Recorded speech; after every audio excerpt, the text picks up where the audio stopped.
How to organize apps by category in the app drawer.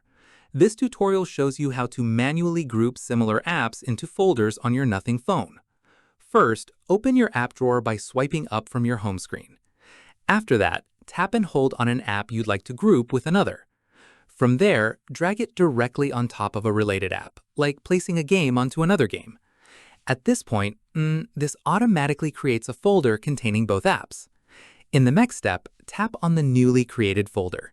Following this, tap on the folder name to rename it, like Games or Social Media. Once done, drag more related apps into this same folder to keep building out that category.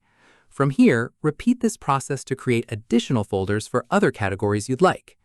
At this stage, if you'd like to adjust how your app drawer looks overall, tap on the three dots at the bottom right of the drawer.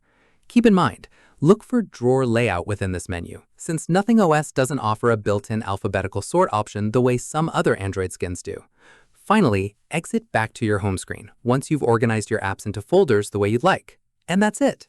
If this guide helped you organize apps by category in the app drawer, give it a like, subscribe for more Android tutorials, and tap the bell icon for updates. See you in the next one.